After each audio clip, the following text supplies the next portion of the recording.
Mali Bamada. Bamako ana lamini na bolomada dugu Mali kono Mali kwa kan an bɛ bɛɛ lajɛlen fɛ n'u waleɲuman dɔn honorable monsieur le député journaliste Sedou an sigira an ka kɛnɛ kan laadala jɛmu anw fɛ yan sɛbɛnfura minnu bɛ laadala boli kɛ i k'a dɔn kunnafoni k'a ta k'a di diɲɛmaa ma min ye Amadu Jakite ale sɔni dan bɛ nɛgɛw kan bi ye ntɛnɛ ye duwakun daminɛ hakaja min ye jamana in ye wulikajɔ ni taasibilaw ani tamasiyɛn minnu ye n b'a fɛ a bɛ du duman kofɔ a bɛ jamana ɲɛta o siga kɔni ka nin minɛ o ayi a banna o an bɔra pewu san kɔnɔ an bɔra dingɛ kɔnɔ pewu i kana nɛgɛ dɛ n tila ka nkalon tigɛ yan ayi politiki kɔni na jamana marabolo la i ma foyi fɔ ɲɛ fɔlɔ ko olu bɛra bon a ban gɛlɛya banna an laban maraba yaasa dɔw an caman dɔn an bɛ sanu tɔmɔ dugu ma yan jamana jara o kana nin fɔ ye dɛ an bɛ jate daba tɔgɔra naamu ni kunnafoni ko balanna k'a ɲɛnabɔ bɛɛ arajo so kelen arajo jɛ ka fɔ a n'a bolofaraw n bala cogo bɛ di dɛ Jean Sedou n bɛ n gele ku n bɛ bɔ ni sɛbɛn ye sɛbɛn min n'u k'a ma l'indépendant Jean Sedou i k'a dɔn kun bɛ di kuntere tɛ di Jean Sedou i k'a dɔn n'i ye ko ɲɛtɔ ye bɛɛ maa sɛbɛnw ani maa ɲumanw welela Jean Sedou i k'a dɔn Mali cɛmancɛ fanga a bɛ ɲini ka dafa maa min sigira i k'a dɔn awa président la bandaw maa tɛ Mali kɔnɔ i k'a dɔn maa min kɔni y'a tɔgɔ jugu fɔ i k'a dɔn maa mana kɛ cogo cogo jugu bi sɔrɔ i la nka fɔbaa jugu o ma caya o b'a jira k'a fɔ hakilinaw ani ɲɛtaw bɛ ne ka ɲɔgɔn sɔrɔ Jean Sedou i k'a dɔn juguw dafara sabula min ye bandaw ye décret bɔra a fɛ maa min dara ka kɛ cɛmancɛ fanga a premier ministre ye Jean Sedou i k'a dɔn i tulo fɔlɔ kosɛbɛ i k'a dɔn ayiwa min ye Mokhtar Wane futakakɛ Mokhtar Wane kelen Bandiagara ka don an ma nin fɔ yan jumadon de an ye fatiya ta nin kan yan jumadon kɛra karamɔgɔ n ye nin f'i ye yan an ye fatiya ta nin kan yan a kɛra sigai jumadon tɛmɛnen kɔrɔ koyi wa maa ye n wele sisan musokɔrɔba don Madame Keyita Fana Kuyate nɛgɛla k'i ma deli ka foyi fɔ fɔlɔ n'a tigi a y'a confirmer e tɛ jɛliden dɔn an ye nin fɔ yan juma ye fatiya ta nin kan yan a confirmer le filɛ n ko n bɛ don kaliwa de la karamɔgɔ dugawu kɛ n ye n ka kɛ député ministre ko n ka kɛ député ayiwa Ala ka ko ye nɔgɔya amina Jean Sedou sɛbɛnnikɛla ko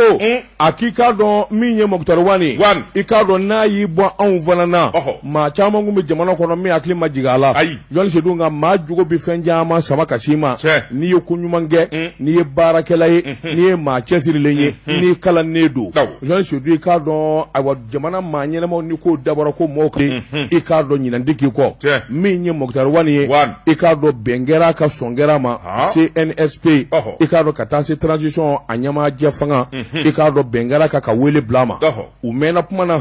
bɛnkɛra ka kuma min Jean Sedou i k'a dɔn i ye Mokhtar Wane wele a yɛrɛ tɛ Mali kɔnɔ yala a jabala de ye Wagadugu ye a bɛ baara la yen u y'a wele ka kuma in bonya d'a kan Jean Sedou i k'a dɔn a bɛ Wagadugu de o jede anw bɛ naminaw bɛ ka yɛlɛ Kati don o don a bɛ jigin ne m'o fɔ a ye n ko a bɛ jigin yan Mokhtar Wane tɛ yɛrɛ u taara wele Jean Sedou u kumana ka kuma Mokhtar Wane jamana jigi b'i kan jamana an bɛɛ n'a ka k'e wele Jean Sedou k'a dɔn kuma caman bɛnkanw ani taafaw bɛɛ y'i fɛ la taa fɔ ɲɔgɔn ye kuma min a sɔrɔla ka sɔn a ko ni jamana joli don kalo 18 ni jamana don k'a bɔ dingɛ kɔnɔ kalo 18 n jɛna n'a donni ye n b'a ta ye ko Jean Sedou k'a dɔn kabini o kɔni kɛra i k'a dɔn kunnafoni na yɛrɛ kɛ fa bɛɛ lajɛlen la o dun y'a sɔrɔ Jean Sedou k'a dɔn maa caman kun bɛ yen minnu a fɔlen don sabula CNSP ani dɔw sigira ka kuma bolofara jɛrɛjɛkulu minnu bɛ yen ayiwa minnu ye kɛlɛ caman kɛ jamana kɔnɔ o maa dɔw bɛ yen a n'olu k'u kumana Jean Sedou k'a dɔn ayiwa sabula min ye M5 RFP sɛbɛnnikɛla ko MPK t'a la ayi aw ma fɔ aw ma ɲininka o anw tɛ fanga kɔ anw ta tɛ fanga kɔ aw ye kɔsannamaw ye a tɛ wele nin na ha anw tɛ fanga kɔ anw ko jamana ka baara ka ɲɛ de point barre bon n'o de don mankan man di ye a tuma bɛɛ k'i da di n'o kɔni don sigira a banna an b'an da di bɛɛ k'i da di an b'an da di an ka tugu nin kɔ ni bɛɛ ka hami ye jamana ka jɔ bɛɛ ka wuli ka jɔ kun kɛra jamana ma yɛlɛma ka na wa yɛlɛma kɛra o kɛra wa bɛɛ k'i kɛ sisan tais-toi wa an y'an da di merci a ye baara kɛ jɔn sedu ne sɛbɛnnikɛla ko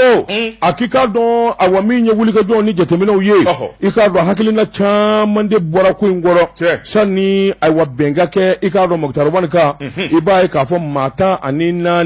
nin bɛɛ lajɛlen kun ye hakilina jira k'a fɔ k'a nege b'olu la sabula katikaw kun y'a jiru la k'a fɔ min ye wulikajɔ ye min ye M5RFP i k'a dɔn a ka cɛsiri bonyana a ka wulikajɔ bonyana jamana kɔnɔ o tuma a y'a lajɛ a ka maa damadɔ to a dan ma min ni premier ministre ka kan i k'a dɔn an ka hakili jagabɔ olu yɛrɛ taara ɲɔgɔn ye kɛ u ka ɲɔgɔn ye sɛbɛ u y'a ye k'a fɔ jɛkulu in a bɛ danga min na n'u nana maa sugandi i k'a dɔn ayiwa a bɛ sɔn ka kɛ gɛlɛya sabula maa fɛn o fɛn bɛ yen a nege b'a bɛɛ la. Mayi u ko kuma sisan min don o tuma maa o maa b'a la anw ka jama in kulu la k'a fɔ ko premier ministre ya nege b'i la i bɛ se k'a kɛ o tuma i to a sɛbɛn an ka yɛlɛ n'a ye sɛbɛn di yangadi an ye hi k'a ga sɛbɛn dɔw sɔrɔla an ye hi k'a ga jɔn sedu i k'a dɔn ayiwa min ni min y'i to a bɔ k'a fɔ a nege b'a la i k'a dɔn mɛtiri Muntaka Tall n kɔrɔkɛ Siriki faso yiriwatɔ min ye Seku Umaru Sisɔkɔ ye EMK mɛtiri Demba Tarawele URD min ye Modibo Kɔnɛ ye CMDT PDG kɔrɔ min ye Modibo Kajoge ye APM Maliko ka taa se Isa Kawuji ma Semas a ye sɛbɛn bila ka taa wɔɔrɔ nka sɛbɛnnikɛla ye min fɔ an ka tugu a la a ko nka Kawuji min laban y'a fɔ k'a fɔ k'ale nin t'a la jɔnni sedu sɛbɛnnikɛla ko n'i ye ko ta k'a lajɛ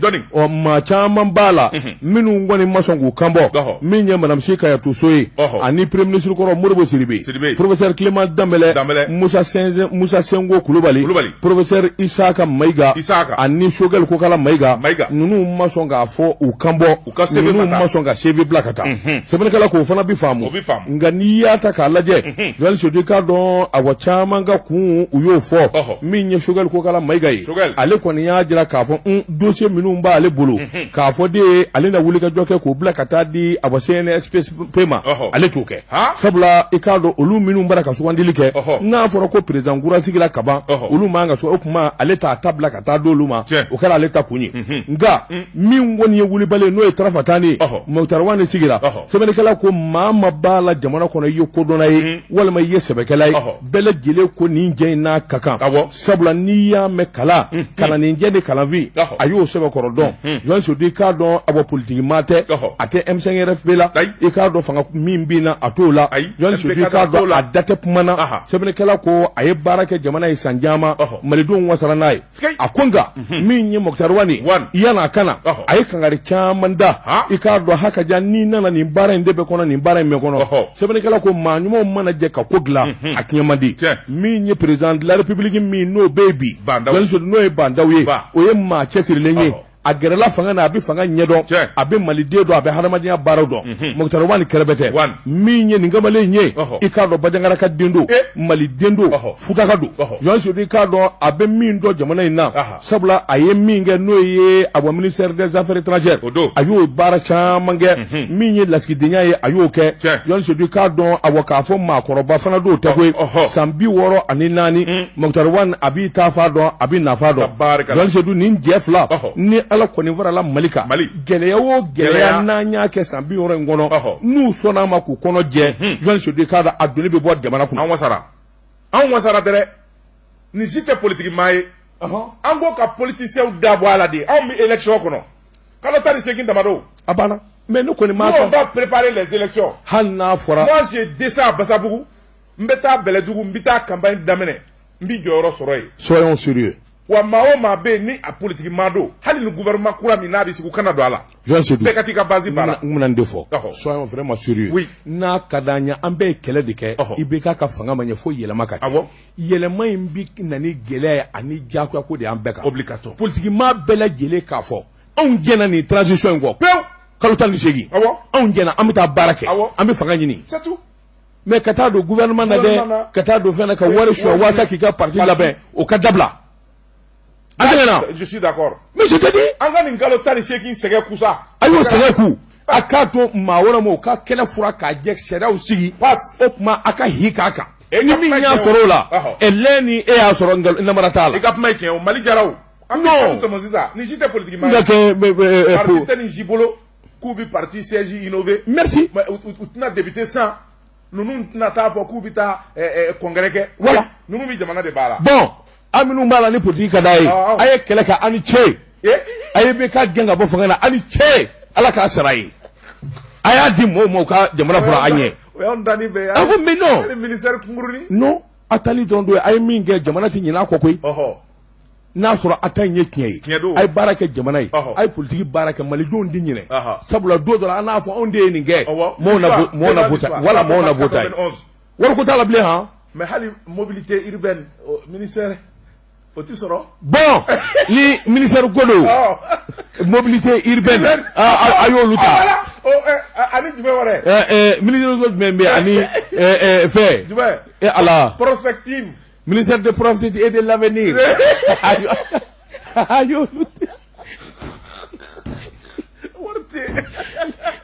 Politique de la ville, Warte. Babel Ganoku, ministre de Sud Benadi. Intégration africaine. Ayota. Au connaît Yala Droy, Warte. Abana. Politiquement, il y en va. On y aura là. Ani Fovo Kaka. Après des luttes historiques. Mais bravo. Anya Fokui. M5 Tara Boulevard là, MP4 Tara Boulevard là. On a dit qu'à la fois, intégration africaine. Même oui. Ou là-bas. MP4 ni M5. Il y a un homme à Dogla. On a Dogla ça. Oui, M20. Ayan jigitika boy.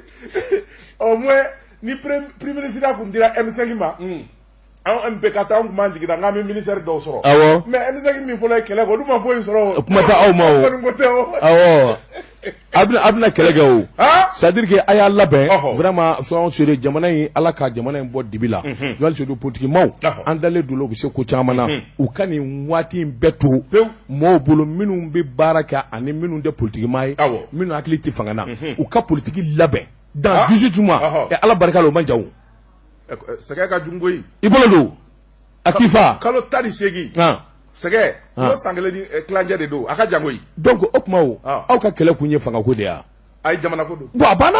o tuma a y'a sigi a ka mɔgɔ ka baara kɛ k'a d'a ma. I bolo don. Milliard de wayi. Ko kɛra baara. I bolo don.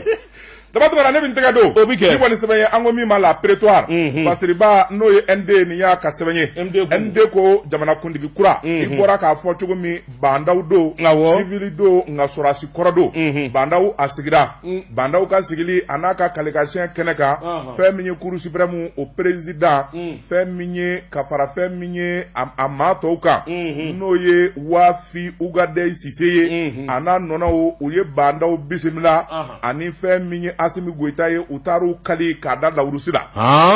Sɛbɛnnikɛla ko n'i y'a mɛn prestation de serpent kalikasiyɛn don a ko fɛn min ye nin wulikajɔ in ye a kɛra juma don CICB la fɛn min ye kɔrɔfɔw ye ani kuma minnu bilara kuma minnu ye olu kɛra kuma bannen kɔfɛ bandaw jamana bi kalifa i la kalo 18 o tuma na i bolo da i k'i kali jamanadenw ɲɛkɔrɔ sɛbɛnnikɛla ko cɛkɔrɔba a n'a ka basangulɔkiba jɛma banfula jɛlen bɛ a nana i bolo da k'i kali lawurusi la diɲɛ ɲɛna ani jamanadenw ɲɛna ani ala ɲɛkɔrɔ k'a fɔ fɛn min ye kalo 18 fanga min dir'a ma jamana ka nafa a ka ɲɛta k'a dugukolo lakana k'a ni jamana wɛrɛw cɛw koɲɛw lakana fɛn min ye farafinna ka kɛlɛya ye k'o lafasa o tuma o y'a kalikan ye a ti jamana janfa bi a t'a janfa sini bandaw y'i kali a kɛrɛfɛ maa min y'a ka kankɔrɔsigi o ye sɔrɔdasi ye colonel Assimi Goïta o fɛnɛ garala colonel Assimi Goïta ale ma civil fini don koyi sabula fɛn min ye sɔrɔdasi teni ye o de b'a la i y'a dɔn ni dasi min ye dɛ ale b'o kelen de b'a la ale tɛ dasi ma raser fɔlɔ. Mais écoute il n'a qu'à se raser un peu. A fɔ Assimi Goïta ye vraiment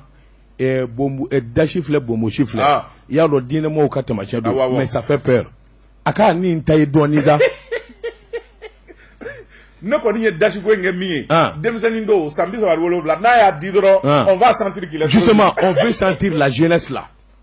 on veut sentir la jeunesse coup d'état kɛra ni dasi min ye n'an y'o dasi a la hali bi an bɛ siran a ka nin raser dɔɔnin n'i y'a dan ne kelen ma a bɛ sɔrɔdasi tenue ne bɔ mais costume cravate non o ka ɲi a la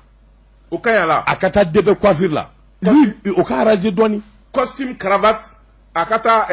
Victoria là ayi costume cravate a ko toyi sura c'est fini de kayala ça on voit toujours en be fanga jolé okay mais un peu de design quand même il est jeune beau nam Seben kala ko Asimi Goita ayi bolo korata o kali kangele ayoke ale bandaw ka kangoro sigiye jamana yi abise ka bozo njogo mi mise ka to anyeta ye soro bozo mbaw ani jamana de umbise ka lafia tigo mi Seben kala ko akoni ya taka laje fe mi wati mi korofo dira bandaw ma mali president kura anana kana kalika damene kalika munu nobi ke aka jamana amara tigo ana hakil nawye bandaw ko ale tise ka fo yurugu koni aba bampew mali kono nga bi kelen ngoni laydu ta jamana dewnye mawo mabe ni e dorome kele shwe ni rapport boriga ibta kasola majugu forade Seben kala ko o kuma fo mamunu be sali kofelana olu ye tegere ta wata nga mamunu be nyefelana nolu nobe kola u ye fo ka koroke ka teme usmana tote fota majugu fora majugu ma fo aketigo do nam Seben kala ko akoni ya taka laje bandaw ka kalikauna ako fe menye benga mi ni mali yake lakana bise kana tugomi abi nyesoma yurugu keleli wuli ka jode binake mi bise ka to o bara ngake ni sebeye o ma bi sebe di procureur ma ani critique la mo ma dossier bu ka tabalika o ka beta très bien angar la nyona sa me fota ni na makita tinyana bo jamana ti jɔ na misira ma bɔ dɔ kun jɛ ka koyi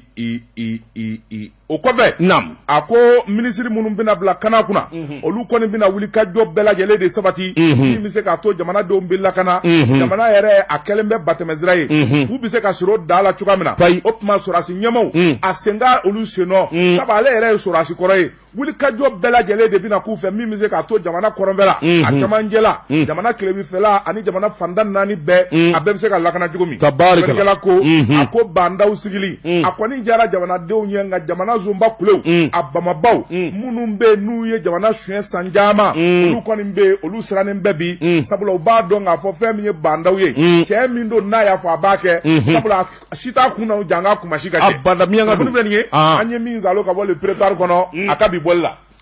Jɔnsi se dun bɛ n bolo bɔgɔ ka don n bɛ bɔ ni sɛbɛn ye sɛbɛn min n'u k'a ma Azalaï Express o don jɔnsi se dun i k'a dɔn Albert Maïga nin y'a ka fasiri ye Albert ko i y'i jɔ an ka sama i b'a sɔrɔ a balannen bɛ jɔnsi se dun i k'a dɔn a ma balan n'i ye maa fila kɛlɛtɔ ye dɔrɔmɛ tan nɔfɛ dɔ hakili b'a bɛɛ lajɛlen na n'o tɛ duuru mankan d'o la Jaaje Sangare i k'a dɔn CNPM i k'a dɔn a président kura jɔnsi se dun i k'a dɔn ayiwa min ye wulikajɔw ni tamasiyɛnw ye dabali bɛɛ lajɛlen tigɛra fɛɛrɛ bɛɛ lajɛlen kɛra min bɛ se k'a to nin votew ti kɛ Joël Sodin i k'a dɔn ni kanu bɛ mɔɔw la i k'a dɔn ni ko bɛ mɔɔw sɛbɛ la Joël Sodin i k'a dɔn ni nafolotigibaw ni waritigibaw Joël Sodin i k'a dɔn u ye chaises ni ban ta k'u sigi carré kɔnɔ ka vote kɛ k'a ban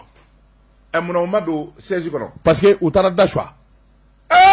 Joël Sodou sɛbɛnnikɛla ko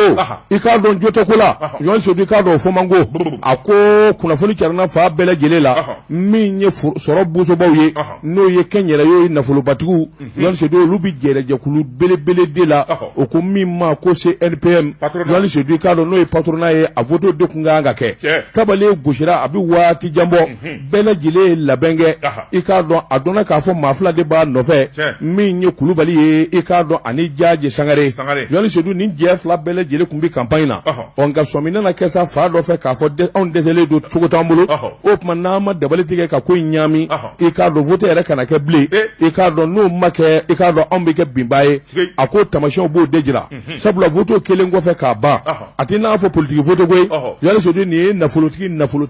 bɛɛ bi ɲɔgɔn dɔn o vote de nin banabaw jurabaw usine-tigi milliardaire immeuble tigi o damanda de ka vote nin ye yaro maa tɛna maa sa dɛ Joël Sodou sɛbɛnnikɛla ko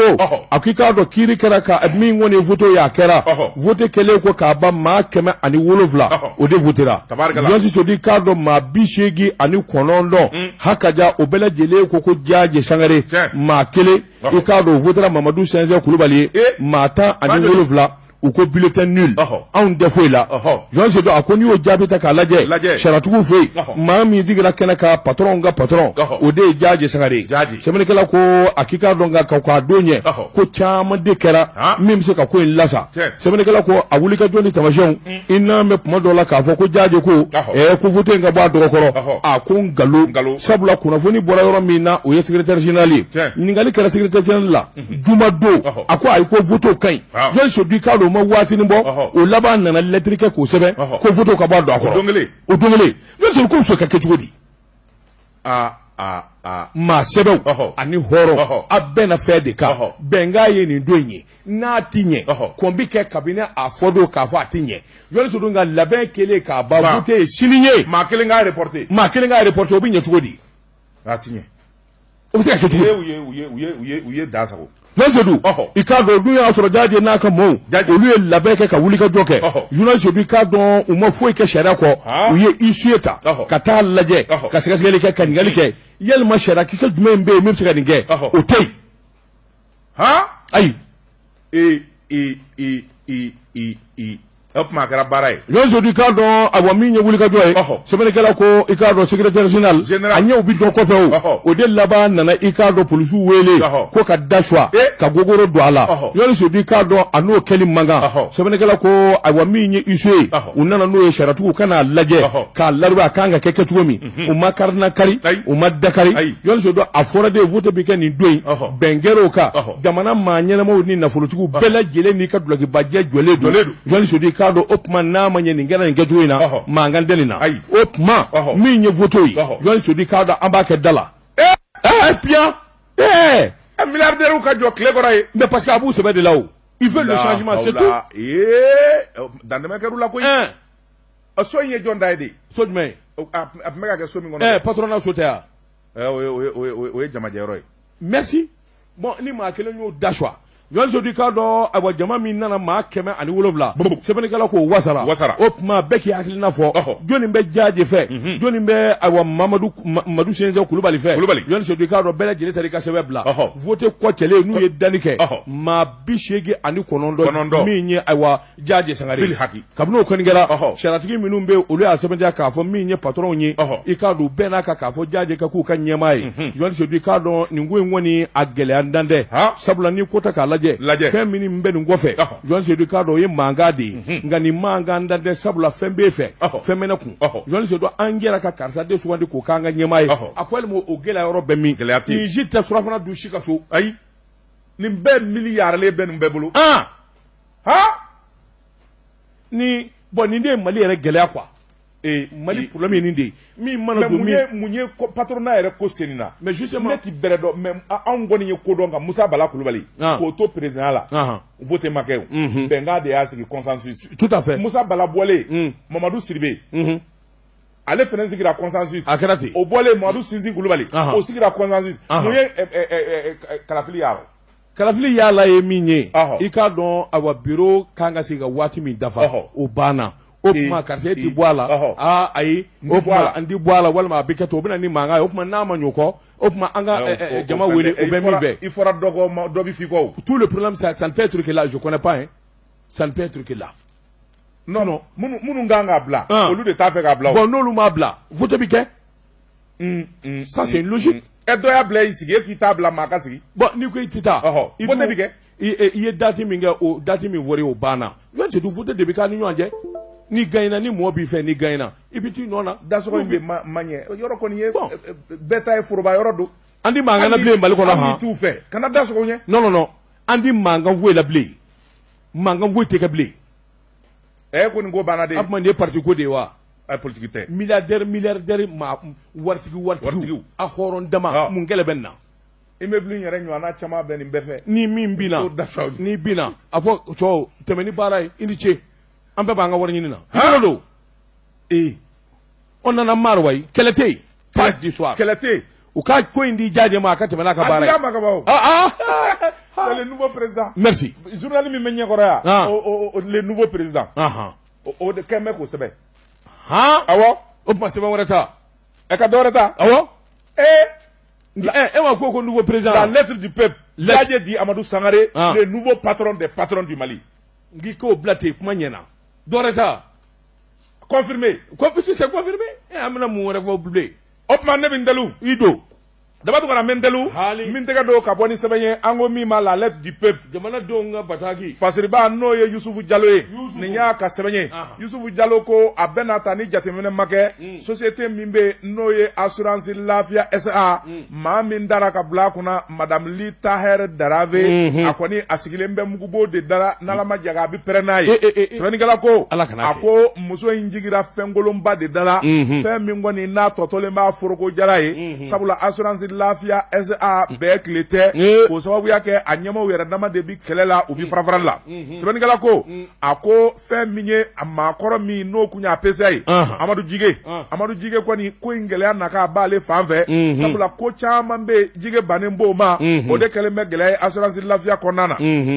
sɛbɛnnikɛla ko a ko fɛn min assurance lafiya ye a sigira ni kalikan minnu ye ni jamana y'o danganiya di o de ye k'a fɔ u ka manakun CFA wari miliyari 3 o CFA wari miliyari 3 min ni sigi kɛlen bɛ o kan o tuma wulikajɔ de kun kan ka kɛ san 2020 na k'o dafa sɛbɛnnikɛla ko nka ala ni gɛlɛya ani fɔɲɔgɔnkɔ kɛ o ma se ka sabati o tɛmɛnen kɔfɛ ka bɔ yen sigi kun kɛlen bɛ san 2021 o mɛkalo tile 31 sigi kɛlen tun bɛ ka miliyari 5 kɔnɔ nka an bɛ don min na ko bi fɛn min ye assurance lafiya ye wari min b'u kun miliyari 1 ani miliyɔn 400 damado sabula sigi kun kɛlen bɛ ka nafolo minnu kɔrɔ o ma sɔrɔ sɛbɛnnikɛla ko o tuma u nana lajɛ maa minnu n'olu ka action bɛ dɔ ka fara action nafolo kan o tuma o kɛra sababu ye fɛn min ye wari ye o nana tigɛ ka bila bɛɛ kan bɛɛ k'i ta sara o donnama kama fɛn min ye Amadu Jige ye wari ko gɛlɛya tun b'a la sabula a yɛrɛ buranaka dɔ bɛ yen n'o ye Bubakar Tangara ye o tuma o niyɔrɔ min bɛ a labanna k'a fɔ a b'o sɛki a burankɛ ma burankɛ in kɔni o ye entreprise dɔ ɲɛmaa ye ko min ma Atlas Investissement sɛbɛnnikɛla ko sariyatigiw nan'o ko da u ɲɛkɔrɔ k'o lajɛ u y'a ye bɛɛ k'a fɔ ale kɔni di sariyakisɛw dafa a t'a danganiyaw dafa baara in tɛ se ka k'ale fɛ nka Amadu Jige ko pɛti n'o kɔni tɛ wari kɔni t'ale bolo wa taa fani nafan tɛ sɛbɛnnikɛla ko assurance lafiya kɔni nana to ten fɔ fɛn min ye kalikanw ni bɛnkanw ye olu kɔni o kɛlen bɛ majɛ ye n'ala ma jagɛ an dɔ to mɛ kalo 1 ani panko wagawaga ye wari min bɛ ni sigi kɛlen bɛ k'o kɔnɔ CFA wari miliyari 3 n'o ma sɔrɔ ka taa bila fɛn min ye trésor kɔnɔ ni ala ma jagɛ assurance lafiya yɛrɛ a bi datugu sabula fɛn min ye a sariyaw n'a danganiyaw ye olu kɔni dafalen tɛ sɛbɛnnikɛla ko a ko fɛn min ye Jige ye gɛlɛya ba yɛrɛ b'a yɛrɛ kan sisan sabula ale yɛrɛ kelen bɛ assurance lafiya ka juru min b'a n'a ka denbaya la miliyɔn 100 a ko n'o ko taara ka taa di madame Li Taher Darave ma o tuma a sigilen bɛ foroko langolo de kunna ni jateminɛw ni wulikajɔ ma kɛ joona assurance lafiya a bɛ datugu kunnafoni filɛ nin ye an ye min zalo ka bɔ la lettre du peuple kɔnɔ a ka bi bɔli la laban tungara n bala cogo bɛ di Josi Seydou n bɛ bɔ ni sɛbɛn ye sɛbɛn min n'u k'a ma la sentinelle jɔyɔrɔ kɛlɛnw o don BS Jara nin y'a ka sɛbɛn ye n den don Josi Seydou i k'a dɔn ŋunuŋunu i k'a dɔn n'o barika bonyana ka ban foyi t'o ɲɛnabɔ sa fo ka sɛgɛsɛgɛli kɛ ni ka tiɲɛjala bɔ k'a bi tandara Josi Seydou i k'a dɔn kɔsa in na kunnafoni dɔ jɛnsɛnna miliyari 1 CFA wari Josi Seydou i k'a dɔn kɔni tɛna ka taa bila bankiba dɔ kɔnɔ i k'a dɔn compte dɔ kɔnɔ Josi Seydou i k'a dɔn maa si t'a dɔn nin wari in donna cogo min nin wari ba kule Josi Seydou sɛbɛnnikɛla ko a k'i k'a dɔn a wa kunnafoni cɛnjɛnnen bɛ DGSE Josi Seydou i k'a dɔn a wa min ye wulikajɔw ni jateminɛw ye nka n'i ye nin ta k'a lajɛ foroba cakɛda Josi Seydou miliyari 1 ka bila a compte kɔnɔ a k'i k'a dɔn ayiwa a ka dɔgɔ kosɛbɛ foroba cakɛda la min bi kɛ nka n'i ye ko ta k'u lajɛ ŋunuŋunu ni ŋanamu ani juguya yɛrɛ barika nana bonya kosɛbɛ waati kɛra kunnafoniw nana jɛnsɛn fan caman na i k'a dɔn juwaramɛ dɔ bɛ yen Ibrahima Karanyara baw de sɔrɔ bozo b'a don jagokɛla don Josi Seydou i k'a dɔn ŋunuŋunu ni sɛbɛnnikɛla caman kun y'a sɛbɛn Ibrahima Karanyara i k'a dɔn sɔrɔsiw ka minan i k'a dɔn ale kɔni a ye caman feere dɔ fara la sɔngɔ kan a ŋanamu fanga bonyana i k'a dɔn nin kɛra Josi Seydou i k'a dɔn a wa kiiritigɛlaw kun ye Ibrahima Karanyara wele ka taa ɲininka a dala ni kuma barika bonyana surfacturation jamana in an bɛ yɔrɔ min na i ko bi bɛɛ lajɛlen k'i to ani réseaux sociaux Josi Seydou kiiritigɛlaw ni Ibrahima Karanyara nana sigi tile kelen i k'a dɔn u y'a ɲininka ka taa ka na mun ni mun feerela i k'a dɔn a min ni min feerela a filɛ sɛbɛn minnu b'a la a filɛ ne ye min di n ye min kɛ n ye baara min kɛ jamana ye a filɛ nin ye kiiritigɛlaw ko jɔn a la Ibrahima Karanyara i k'a dɔn mɔɔ bin n'i kan sabula nin nkalon ye nin namara nin min b'o yɔrɔ jan Jɔli Seydou jaaja min b'a kɔfɛ jugaramɛkɛ wɛrɛ de bɛ yen min bɛ nin ko in bɛɛ kɔfɛ Ibrahima Karanyara tɛ n'i kɛra tɔgɔtigi ye n'i kɛra maa dɔnni ye n'i kɛra ɲumankɛla ye Jɔli Seydou k'a dɔn ko mana fɔ sa a bɛ fɔ ko e de don a tɛ komi jagafɔ kuma jugu mana fɔ radio so min na dɔ bɛ se ka n wele Daba Tunkara ye nin fɔ an ye a ma ban a ma han n ko n ye mun fɔ o b'a sɔrɔ saxi de y'a fɔ RFM wala vieux de y'a fɔ i ye nin fɔ anw ma ne ko ala n ko ne tɛ sa e ye journal min fɔ anw ma nin kalan yɛrɛ wo janko ka nin kuma bɔ an da n ko ne tɛ anw jagafɔ ma nin fɔ bi Jɔli Seydou a ko bi ten de i k'a dɔn Ibrahima Karanyara i n'a fɔ maa ɲuman don maa sɛbɛ don Jɔli Seydou u ye sɛgɛsɛgɛli kɛ k'a ye k'a fɔ sefa wari miliyari kelen a tigi kelen de taara o bila compte dɔ kɔnɔ min ma se ka ye Jɔli Seydou kabini o kɔni kɛra jamana sariyatigɛlaw kiiritigɛlaw u bɛɛ lajɛlen yafa ɲini Ibrahima Karanyara fɛ k'a fɔ min ye jugaramɛ Bamaden i bɛ baara min kan k'a kɛ jamana kɔnɔ i k'a dɔn ayiwa Ala de b'i sara a la sabula nkalon dama min ni ŋanamu kuma min dalen b'i la sisan a ye yɛrɛ tɛmɛ n'i ka baara ye sabula jamana i k'a dɔn maa kelen tɛ k'a baara kɛ jagokɛla jɔyɔrɔ bɛɛ i k'a dɔn foroba baarakɛla jɔyɔrɔ bɛɛ journaliste yɛrɛ jɔyɔrɔ bɛɛ o tuma an bɛ don min na ko bi Jɔli Seydou i k'a dɔn maa min b'a la k'o ye miliyari kelen ka t'o bila compte kɔnɔ dɛ u b'a la k'o den ɲini nka min kɔni jɛlen don a fɔra ko juguyaramɛ denmisɛn dɔ don Jɔli Seydou i k'a dɔn tɔgɔ kɔni ma fɔ hali n'a sɔrɔla ŋanamu kelen bɛ ka maa wɛrɛ tɔgɔ fɔ aw ka dakamana réseaux sociaux in kan sɛbɛnnikɛla kɔni m'o tɔgɔ fɔ yan ko in si dɔnnen don a tɔgɔ ma fɔ yan dɛ ɲami b'a bɛɛ dɔn wa maa minnu bɛ marché nɔ maa kɛ kɔrɔlen n'a ma ɲɛ olu bolo olu de bɛ ka ko in suruku et voilà wa olu de fana bɛ wari d'anw ma réseaux sociaux kan an ka tɔw tɔgɔ tiɲɛ bon o tɔgɔ tiɲɛ in dɛ Jɔli Seydou i ye ko ya a mɛn wo mɛn ɲɛ bi bange wallahi Ibrahima Karanyara ne b'a dɔn personnellement i bɛ taa ɲininka k'a yɛrɛ la hali fɛn min tɛ nin ye a tɛ t'o la hali basa a t'a don a ye ko taa vaccine de b'a kana Jɔli Seydou n'i b'a ɲininkali k'a yɛrɛ la a bɛ maloya ɲumankɛ bolo kini bolo in tɛ ka jan ni ɲuman bolo ye wallahi Jɔli Seydou wa ne b'a sɛbɛn kɔrɔ f'i ye taa n k'i ɲininka dɔgɔtɔrɔsoba bi yan kɔlɔnba min sen de don k'a san wa ma nin kana lilayi kana k'a d'u ma n tɔgɔ kana fɔ ale de don wa taa pɔnji ne b'a tigi ɲini o maa min bɛ nin jato baw kɛ nin jato a b'a jɔ k'a di m'a di tɔgɔ kama m'a di marché ɲini kama ne y'a di Ala kama misiridama min jɔlen bɛ n tɔgɔ kana fɔ ne b'a fɔ dɛ i b'a fɔ ne kɔni b'a fɔ ne b'a kalama don dɔ la an ye kulekan bɔ yan n ko Gabriel Touré n ko kɔlɔnko b'u la robinet ko b'u la Jɔli Seydou an jiginna yɔrɔ min dɔ y'a fɔ k'i ka cɛ i ka kuma mɛn a bɛna taa kɛ a taara o seni mais non bon des individus comme ça Mali jagokɛla Jɔli Seydou n'i y'a kɛlen so ye fonctionnaire de b'a yɛlɛma k'a kɛ so ye taa ni minɛn in se ka n'a furu ni i taara minɛn san u ye minɛn lajɛ k'a contrôler i ka nin minɛn in ma ɲi segin n'a ye a bɛ taa n'a ye taa ni minɛn in se ka na Chine minɛn in b'i feere miliyɔn kelen nka taa n'i nana n'a ye i b'a feere anw ma miliyɔn saba Jɔli Seydou i k'a dɔn je m'en fous a ma daminɛ yan mais alors fonctionnaire de b'a kɛ fonctionnaire de bɛ opérateur économique bila ŋanamu ni sɔnni na wa n'i m'o kɛ marché tɛ d'i ma dɛ a bɛ minɛ na e bɛ balo cogo di tout le problème du Mali n y'a f'i ye k'a f'i ye ko Mali fonctionnaire de ye bɛɛ kɛ so ye même nous les animateurs e yɛrɛ i da min minɛ yan n k'i ko u bɛ wari d'aw ma réseaux sociaux k'a bɛ se ka an ŋanamu ten mais justement c'est ça le problème. anw tɛmɛn'o ma sa o anw kɔni kɛra anw bɔra sa anw tɛmɛn'o bon n bɛ min f'i ye anw dɔgɔnin minnu bɛ yen activiste ninnu page Facebook ninnu kɔni n'i ye 50,000 50 di min ma pa Jɔli Seydou i ye ku don la n'i ye son ye an kɛn bɛ ka tabali sigi sisan dɔw yɛrɛ kɛn bɛ ka tabali de sans k'o sigi o tuma u bi studio labɛn ka mana kɛ i b'u sigilen i b'a fɔ u bɛ radio la u bɛ télé la maaw kan awɔ bon mais en réalité an bɛ ɲini ka radio ni télé sanga bi non a bɛɛ galo a bɛɛ namara oui le problème c'est que formation t'an na déontologie t'an na an t'a ɲɛdɔn nin problème c'est dans peu de temps waati bi se mɔgɔw t'a lajɛ bilen yɛrɛ non ça je te dis non moi ça n'i ta kɔni ye nkalon ni namara ye waati bi se les gens n'i ye min sɛbɛn mɔgɔ bɛ yɛlɛ i ye karisa ka nin kuma in yan tu vas fermer boutique mɔgɔw bɛ tigɛ i la mais ce qui est sûr et certain il est temps Joël Sedou n'ango fonctionnaire ka yelema sabula anw da de bɛ bɛɛ ka kuma na radio la il va falloir que anw yɛrɛ fana on s'assume an ka yɛlɛma c'est évident wari ka di dɛ an bɛ balo nin de la dɛ mais Joël Sedou n'i ye nkalon dɔ dilan ko dɔ kan a mɛ wo mɛ mɔgɔ bɛ laban ka o karisa yɛrɛ kuma nin kuma in fɔ o don wa waati la mais aujourd'hui ala barika la mɔgɔ b'a fɔ ko an ka analyse a n'an bɛ minnu fɔ k'a ka ɲi c'est parce que an ɲɛ bɛ tiɲɛ dɔ la Facebook fura bɛ Facebook kan koyi fɛn dɔ b'an bolo ko VAR i ye kuma min fɔ san 5 san 6 i ɲinɛna a kɔ n'i nana kuma wɛrɛ fɔ min n'a tɛ kelen dɔ bɛ se k'i ka o vidéo kɔrɔ bila a la ten ko karisa kun ye fɔ o don an fura bɛ Facebook kan ni min ye wari d'a ma ko an ka nkalon da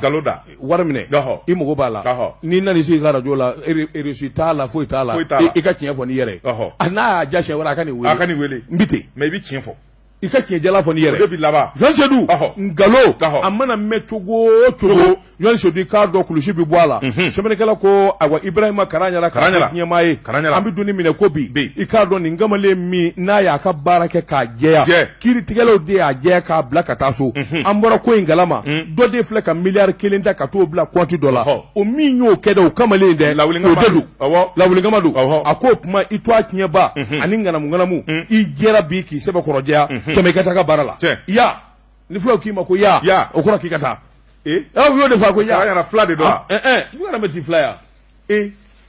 bon enfin y'a dɔn Jugaramɛ n'a sigira diɲɛ jamana o jamana na n bɛn'o f'i ye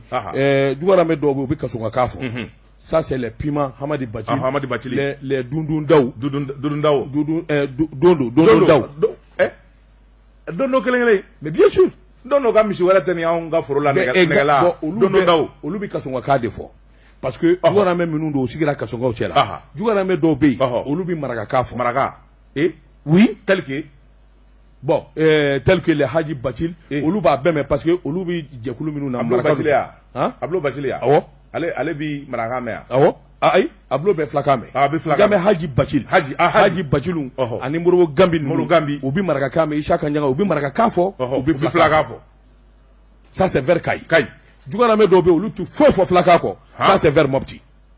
o tɛ sori kɛmɛso ninnu ya voilà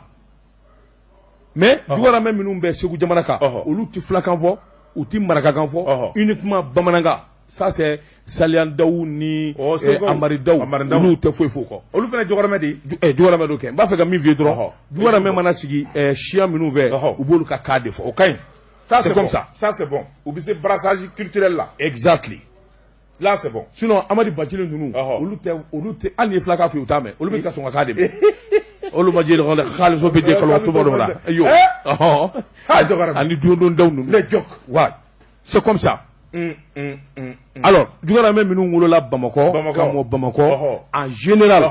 u faw n'u baw bɛ kan min fɔ ni filakan don walima marakakan fɔ denmisɛnninw bɛ dege o la u b'o f'u ka so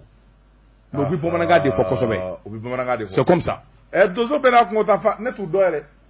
moi je les connais pas bamananjɛli ye e bɛ mun d'o la anw kɔni bamananjɛli futur député faut faire attention d'accord Musa terminé place in dɛ n b'o de kɔ c'est pour que tu as créé un P4 nka Isaka Jim nisoro ɲɛ honorable monsieur le député monsieur le président Joël Sedou n bala cogo bɛ di daba tungara ne bɛ n tɛgɛ don min bɔ ni sɛbɛn ye an ko min ma la sentinelle jɔyɔrɔ kɛlɛnw Fasiriba n'o ye la rédaction ye nin y'u ka sɛbɛn ye u ko mun parti politique min bɛ n'o to a ye ADPM ADPM a président o de ye Abubakari Sidiki Fɔnba ye docteur Fɔnba a ko ni Mali faama kuraw ma wuli ka jɔ kɛ joona n'Ala ma ja kɛ Mali dugu dɔ bɛ yen Algérie bɛ n'o minɛ ka fara Algérie kan dɛ awɔ ayiwa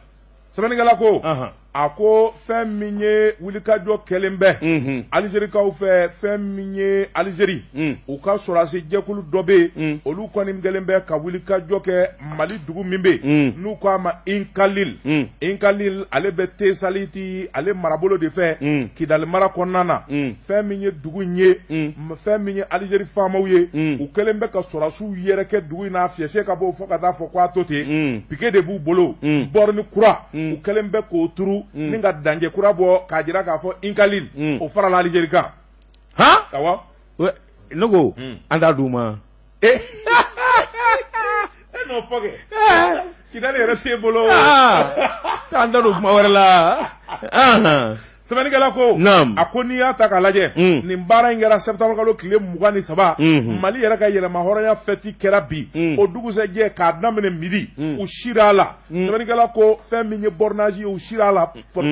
Lakanabaw. N'o ye Algérie sɔrɔdasiw olu yɛrɛlen bɛ fa bɛɛ lajɛlen fɛ. Sɛbɛnnikɛla ko. A ko n'i y'a ta k'a lajɛ. Fɛn min ye yɔrɔ in kɔni ye hakilila jiginna fɛn min ye force Barkhane ani Nations Unies ani SEMA maw olu de ka ca yɔrɔ in na kosɛbɛ sɛbɛnnikɛla ko a ko parti ADPM olu kɔni ko u kɔni ko in kɔni a sɛmɛnciyalen bɛ fɛn min ye seere caman fɛ ni ko in kɔni n'a senna ka tɛgɛ da kisɛ kan jɛkulu min bɛ n'o ye Barkhane Nations Unies olu kɔni sen bɛ ko in na sɛbɛnnikɛla ko a ko n'i y'a ta k'a lajɛ Algérie ye min kɛ u ye Mali yɛrɛ territoire de sɔsɔ sigiɲɔgɔnya ɲuman ani badenya ɲuman u y'o de sɔsɔ wuli ka jɔ ka kɛ joona a ko n'i y'a ta k'a lajɛ fɛn min ye Algérie ye u bɛ Mali dugukolo in nɔfɛ a mɛnna koyi sabu Tesaliti mara in yɛrɛ u b'a fɛ ka Tesaliti cercle dɛ u bɛ fɛ k'o bɛɛ de fara Algérie kan o sababuya kɛ pétrole de dasilen bɛ a dugu jukɔrɔ sanu bɛ yen Marijane bɛ yen bauxite bɛ yen kɔgɔ bɛ yen fɛn bɛɛ bɛ yen sɛbɛnnikɛla ko a ko n'i ye gɛlɛya o gɛlɛya Mali ni Algérie cɛ nin yɔrɔ ninnu nɔfɛ ko don fɛn min Abubakar Sidiki fɔnba ko an bɛ don min na ko bi fɛn min ye wulikajɔ kan ka kɛ coopération militaire ɲuman o de kan ka kɛ Mali ni Faransi cɛ accord de défense kolo min bɛ o kan ka ci ka kari ka bɔ yen min kɔni n'a bɛ senna i n'a fɔ 1985 coopération militaire min ɲɔgɔn na tun bɛ dɛ o de kan ka kɛ sɛbɛnnikɛla ko an bɛ don min na ko bi fɛn min Algérie kaw ka nin wulikajɔ in ye n'a ma kunbɛn joona a bɛ se ka kɛ balawuba ye Mali ni Algérie cɛ i n'a fɔ ani Burkina ta kɛra cogoya min na o sanja in na fɛn min ye Burkina masakɛ ye Thomas Sankara ale de wulila Bɛnɛnamafan in fɛ ka taa nin ɲɔgɔn na kɛ ka taa yɔrɔ dɔ kan k'a fɔ o farala Burkina kan a diyara de a don ma ja dɛ o y'a sɔrɔ général Kafuguna Kone Ala k'a hinɛ a bɛ cɛw ɲɛ o ma ja dɛ le colonel Menkɔrɔ Kane mais pourtant peut-être que tu as lu ça, non, c'est une marque clé là. Le commandant lui de Kati. On y a sur le Kati bataillon qu'on a. Comment l'histoire? Bila qu'on a tendu les couilles. Moi j'ai 41 ans aujourd'hui. Ah bon? Tu as 41 ans? Ah tiens les corps là. Il y a donné les couilles. C'est où? Hop maou. Et ni ne tche. Ngoro ndonga bloqué milenga passa fadwa. Ni ɲininka di i bɛ tiɲɛ fɔ bi koyi ni m'e fa bi Saxi bɔra ka kami bin a ye na Seydou ka samara bɔ a sen na Saxi ko tuma n dɔgɔ ne de ye arajow ka kɛlɛkɛla ye wa awɔ ne ko n ko kɔrɔ n ko ne m'o fɔ ko donc ne ni Vieux-Blé de ye kɛlɛkɛla ye arajow kan awɔ ne ko ne m'o fɔ awɔ toi tu as 41 ans j'ai envie de lui dire i kelen tɛ Joseph ne b'a la o ayi kana ka kuma in dɛmɛ minɛ i fila de ye ne ya ayi non j'ai pas dit ça ayi oh moi j'ai 41 ans au kɛra tile la i b'o fɔ ne de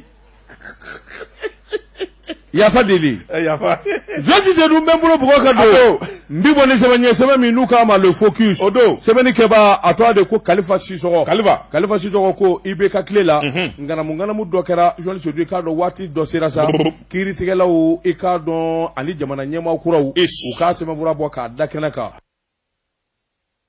san 2018 jɔnni Seydou i k'a dɔn minisiriw ka laadala ɲɔgɔnye dɔ kɛra a senfɛ bɛn kɛra dɔgɔtɔrɔso minnu bɛ ni i n'a fɔ Gabriel Touré Ponge hôpital militaire de Kati jɔnni Seydou i k'a dɔn minɛn dɛsɛ bɛ yen gɛlɛya caman de bɛ o tuma warimugu ka bɔ miliyari 5 i k'a dɔn a minɛn sata bɛ bɛn o ma jɔnni Seydou laban ye ko in yɛlɛ k'a yɛlɛ fo miliyari 15 sefa wari k'a warijɛ ta k'a da tandara nka min ye a sugu bulon a n'a wulikajɔ gɛlɛya nana don a la jɔnni Seydou o girinkajɔ bɛ senna tuma min minisiri ko fana o nana yɛlɛma kabini o kɛra miliyari 15 in kɔni dalen tora jɔnni bɛ taa minɛn san jɔnni tɛ minɛn san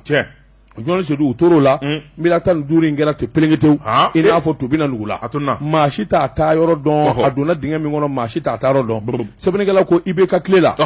jɔnni Seydou i k'a dɔn nganamu fanga bonyana kosɛbɛ a ko nin wari bɔ kule a dalen i k'a dɔn a sina ka fiyɛ ten jɔnni Seydou nin bɛ se ka kɛ cogo di kɔsafɛ minɛn kirikara dɔw nana minɛn minnu yɛrɛ jɔyɔrɔ ma ye kosɛbɛ i n'a fɔ scanner ani IRM jɔnni Seydou i k'a dɔn a ko n'i y'a ta k'a lajɛ sefa wari miliyari 15 5 jɔn sedu k'a dɔn nin dossier min n'a taara conseil des ministres la wari bɛ se ka tunu cogo di ayiwa jamana yɛrɛ ɲɛmaa bɛɛ lajɛlen bɛnna min kan a ko n'i y'a ta k'a lajɛ i b'a ye k'a fɔ ayiwa min ye wulikajɔ ni jateminɛ ye ministre kɔrɔ dɔ bɛ yen jɔn sedu min kɔni ani kɔrɔwarikaw ka surun kosɛbɛ sɛbɛnnikɛla ko o nɔ b'a la ayiwa wari in kɔni a bɛ n'a fɔ a b'o fanfɛla la sabula miliyari 5 fo miliyari 15 jɔn sedu k'a dɔn a donnama in kama marché kun taara ka di maa min ma n'o ye contrat ye ministre min bɛ a donnama in kama o y'i po pa po ni nka ayiwa kuma caman don a la o laban sa o nana wuli ayiwa wari in kɔni taa fan ni nafa foyi ma y'a la a ko an bɛ don min na ko bi jamana ɲɛmaa kuraw ani kiiritigɛlaw baara b'u bolo dɛ jɔn sedu sabula i bɛ ka tile la ayiwa nganamu caman de kɛra min kɔni ye belebeleba dɔ ye nin fana y'o ye a kuma janga to a la nin kun ye sɛbɛn ye an ye min zalo ka bɔ fokisi kɔnɔ a ka bi bɔli la daba tungara kadina tɛ dabila diɲɛ nege tɛna kɔ min tɛgɛ don ka bɔ ni sɛbɛn ye an ko min ma le sursaut basiriba n'o ye mariam sisɔgɔ ye nin y'a ka sɛbɛn ye mariam sisɔgɔ ko nin jɛ in nin ye maafaala yɛrɛ da kelen ala kelen ye joni a tɔgɔ de umaru dunbiya a kɔni a kɛlen bɛ k'a ka sɛbɛnw kan k'a ye jagokɛla ye a sigiyɔrɔ bɛnnen bɛ jikɔrɔni baara ma fɛn min ye a furulen don den saba b'a bolo fɛn min ye kiiritigɛlaw ye olu kɔni ko a kan ka jɔ de ka mugu ca la po n'o ye peine de mort sɛbɛnnikɛla ko a ko n'i y'a ta k'a lajɛ fɛn min ye cour d'assises ye kiiri min tigɛ nin jɛ in ka ko nana bɔ k'a bi tali umaru dunbiya yɛrɛ a bi dɔn cogo di k'a fɔ maafaala don o de ye fɛn min ye biji olu ka capitaine dɔ bɛ yen n'o ye hayidara ye hayidara de ye wuli ka jɔ kɛ ka sɛgɛsɛgɛli kɛ ka cɛ in minɛ ŋami ni ka taa di kiiritigɛlaw ma olu labanna ka taa bila kasobonba la sɛbɛnnikɛla ko a minɛkun tɛ dɔwɛrɛ ye cɛ in kɔni a minɛna min na o ye maafa de ye sabula maa caman bɛ a ye minnu ni kɛnɛ karaba sɛbɛnnikɛla ko a ye maa minnu fa se beedi fɔnba usumani keyita bɛɛ ko a ma big sulemani keyita u ko a ma basolo ka fara sɛkumaro ani musa camuka a kelen nin bɛɛ fa nin ye mun maa ye ta a ye maa o maa fa nin bɛɛ lajɛlen ye balɔndana de ye denmisɛnninw don yo Allah sɛbɛnnikɛla ko denmisɛnnin minnu bi balɔ ta ni talan b'u la o tuma a ka di denmisɛnninw ye n'u ye tɔgɔ sɔrɔ Bamakɔ yan an b'a fɛ ka taa Faransi wala an b'a fɛ ka taa kɔfɛ jamana an bɛ taa kɔntara ɲini wala an bɛ taa dafɛ jamana dɔ la ka taa kɔntara ɲini sɛbɛnnikɛla ko fɛn min ye 2016 ka na bila 2017 la Umaru Dunbiya a nana ka na bironi dɔ dayɛlɛ ko ale ka baara ye visa bɔ ye visa min n'a b'i ɲɛsin balɔntana denmisɛnninw ma o tuma denmisɛnnin minnu san 15 san 18 san 20 san 22 a b'olu de nɛgɛ a b'a fɔ dɔw bɛ taa n'u ye Europe n bɛ taa n'u ye Belgique wala a bɛ taa n'u ye Hollande sɛbɛnnikɛla ko denmisɛnw a bɛ don n'u hakili cɛ faw ni baw ka wari min bɛ yen yarɔ ni denmisɛnnin kɛra balɔntana ye ka ban i bɛ se ka ko diya i bangebaaw ye ten n'i ye wari fɛn fɛn fɔ o b'o ɲini ka di awɔ a bɛ k'u ɲɛna ko ayi ko baara banna i kɛra maa ye ko nin kɔni kɛra nin bɛna miliyari d'a ma sisan Umaru Dunbiya a b'olu de nɛgɛ o tuma fa dɔw bɛ yan n'olu bɛ sigi u bɛ kuma a bɛ dɔw wele telefɔni na o tuma karisa kɔni club in bɛ yan fɛ Belgique olu ye demande bila ka na an bɛ se k'a don la nka fɔ walasa ka taa fɔ visa de ka bɔ min bɛ se k'a to a ka taa o tuma visa wari ye nin ye n'a taara a bɛ sini yɔrɔ in na a bɛ mansaw de nɛgɛ ni ka wariw fara ɲɔgɔn kan sɛbɛnnikɛla ko ni wari dafara a bolo waati min na maa min yɛrɛ ye taaba ye n'o ye balɔntana ye dɛ a b'a fɔ an ka ɲɔgɔn sɔrɔ Senu aéroport kɛnɛkolo jalan in dɛ a b'a fɔ an ka ɲɔgɔn sɔrɔ ye ko in tɛ se ka kɛ maa ɲɛna ha su daminɛ wala fɛn min ye dugukila fɛ a bɛ wele k'i kana ko in ko an k'a kɛ sisan sabula an t'a fɛ service secrèt ka bɔ ko in kalama n'a y'i nɛgɛn ka taa n'i taara a b'i sigilen to dɔrɔn a bɛ sin ka b'i kɔfɛ ni kabakuru ye ni ka i kunji a bɛ mun fɔ sɔmɔ ye a tɛ tunu la nin assassin ye koyi sɛbɛnnikɛla ko a ka baara de ye nin dama ye o tuma a nana to nin na don dɔ cɛ dɔ kɔni bɛ yen a n'o nana bɛn o la ko in diyara kunfɛ kojugu n'a kɔni y'i ka wari minɛ ka ban e kɛra su ye sabula a b'i nɛgɛ ka na n'i ye a bɛ rendez-vous de d'i ma n'a ma muru turu i la a bɛ kirinan dɔ pikiri k'i la ka sɔrɔ k'i tɔ lase wala a b'i nɛgɛ ka taa kungo kɔnɔ ka t'i kunji sɛbɛnnikɛla ko a ko kamalen dɔ bɛ yen o tɔgɔ de ye ko Dirisa Sidibe a kɔni nana ka n'o nɛgɛ k'a fɔ a bɛ visa bɔ ka d'o ma Dirisa ye wariba de sara a ye o tuma visa kuma sele k'a fɔ Dirisa ma an ka ɲɔgɔn sɔrɔ Senu ni Banakɔrɔ cɛ n ka yɔrɔ dɔ bɛ yen an ka ɲɔgɔn sɔrɔ yan an ka taa ko in kuma fɔ ye nin tɛ se ka fɔ dugu kɔnɔ sɛbɛnnikɛla ko a ko fitiridanni fɛ han Dirisa kɔni se a ko Dirisa ma i bɛna ni wari tɔ ye o nana mɛn ni wari tɔ ye Dirisa selen ye a sina ka marifa bɔ ten ka marifa da jɔ Dirisa la k'a b'a wuli a kun a ko kɛk marifa ma wuli ne ha ba ala de sɛbɛn gwale dɔ bɛ Dirisa cɛra marifa ma wuli marifa ɲigide de hudu marifa ma wuli ngo marifa sɛbɛnkɛla ko marifa ma wuli a y'i biri k'a bɛ gabakuru ta ka Dirisa kunji Dirisa ye koko ta o y'i digi o tuma Dirisa ye dangɛli min kɛ Dirisa taara ka taa ko in de fɔ lakanabaaw ye o yɔrɔnin bɛɛ coyi a tununa u y'a ɲini kalo kelen k'a da tulu la k'a da jaba la a ma ye nka BJ u ka kapitɛni min bɛ yen n'o ye Ayidara ye Ayidara de nana k'a bɛlɛ don dɔ ni ka taa tigɛ k'a la ŋami sɛbɛnnikɛla ko a minɛlen Ayidara ye ɲininkali busamisɛn ga la maa o maa bɛ n'a y'o fa a ye da magala bɛɛ la a ye kelen ye maa 5 de fa maa 6 na ye hawla wala quwwata illa billah ala ma cɛni de ni d'a ma ala ma ci non a si ma ban cɛni si de ma ban marifa bɛ banga ngo nga y'a kɔri siɲɛ 3 marifa ma wuli a ti wuli o Dirisa ye koko ta o maa min don boli ma tu kɔnɔ a ko a bɛ gabakuru de kɛ k'a kunji Dirisa ye koko ta ka boli kɛ la hawla Dirisa taara k'a ka moto ni a ka wari bɛɛ to yen la ila a kɛra sori de moti sori de moti Jean Zedou an baarakɛɲɔgɔn dɔ bɛ sori de moti nouvelle patrie sori moti ka sori n ye min ka jɛgɛ kɛ avion kɔnɔ poisson d'eau douce Jean Zedou k'a dɔn a tɛ tile la ŋanama sori bɛ ACI kɔnɔ dɔw bɛ bâche kɔnɔ maa 4 kɛɲɛ b'u bolo sori bɛ kamanaya taama ayi a bɛ moto de kan n'a dɔn sori yeko ta il est bien habillé yarɔ a n'a bɛ taama senugu de kan ala ni kamalenbaya ka d'a ye sori de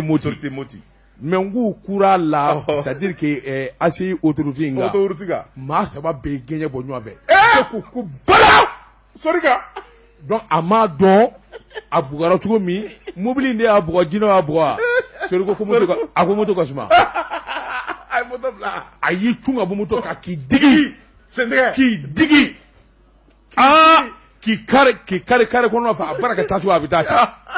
gardien dɔw tun bɛ dumunikɛ la minnu bɛ jɔ mɔgɔ ka da la olu ye ɲɔgɔn sɔsɔ dɔ ko dɔ nana olu de ɲininka ko yalima k'u ma dɔ tɛmɛ dɔ kelen ko dɔ tɛmɛna dɔ ko jipu b'a la dɔ ko k'a kana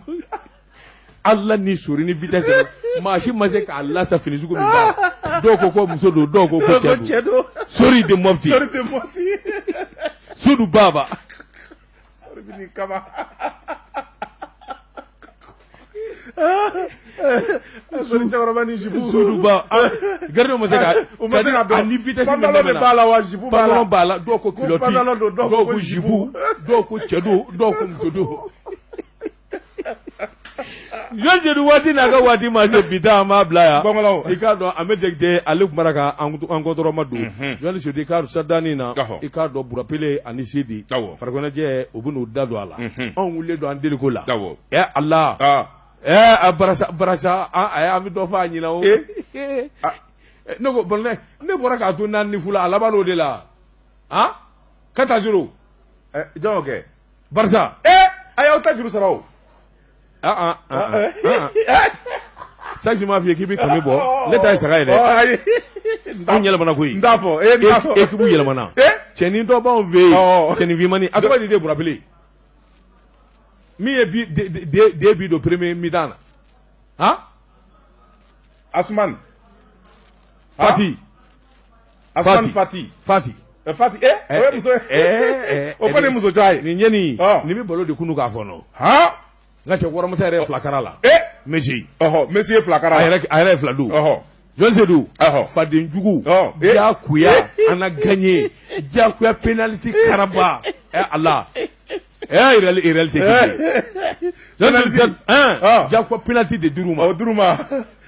n'o tɛ ninnu ye fila kalama de karo la ko jakuya penalty je te dis donc e y'a bila k'a to 4 la awɔ Jean Sedi k'a dɔn nka min ma diya n ye Allah u y'an ka cɛ bila Allah a tɔgɔ di ne yɛrɛ ka équipe joueur tɔgɔ di waati min tirata i y'a bɛɛ haramu n y'a bɛɛ haramu n ka cɛ ta den waati i y'u bɛɛ haramu Suarez awɔ Suarez taara jaja o tɛ ne tun t'o kalama koyi o kɔrɔ Suarez taara awɔ Suarez taara dimina in seli a bɛɛ la awɔ a taara nka a ye bi fila don kunu il a marqué 2 buts a ma kɛ a Sidi Sidi tɛ e fa fɛ koyi Suarez ma bi fila don kunu wa Bif là. Oui. Et soirée au dos. Ah bon? Ha? Abe ulu photo fait. Ya ba koni. Ala de ba mo nyina. So ni mano mle nyina ngoni. Ah. Sidi, Sidi est réaliste. Non. Ah. Il est Barça. Non, c'est pour rappeler qu'il est réaliste. Équipe de Boura, c'est le plus grand fumier. Il n'a pas de club. Il n'a pas d'équipe. Ni minga di do male bitai. Ah, bitai. Yon je dika no fargono je mo. No lu willa sura fana to ma du shena ndege nyam muga. Segbe kan ni gafa kelega. Ndege nyam mo kele sanga bisaba a nege nyam mo ni kele sanga bisaba. Ne bi se kana puma so ngono. Je muka me nanga ma ko bamanaga ni willa. Ikado manan toure bamanaga kalande. Olubnu shoni da fargono jaka. Ani ba. Ni ala sama. Asala be ka bunya sade. Ah. Banan no yara ale dale be fimani koro. Non, il se repose. Ah. Il doit qu'à la fiabo. Il devient paresseux là. Paresseux. Hein? Ouais. Bon, habitez où? Il l'a fait, mais il hallié, il d'a même fait mani koro esana ni wa. Gâteau, abin na soko de soro. Si nous sommes ambiés, qu'est-ce que tu vas gros que beaucoup l'akali. Amé jacte journaliste.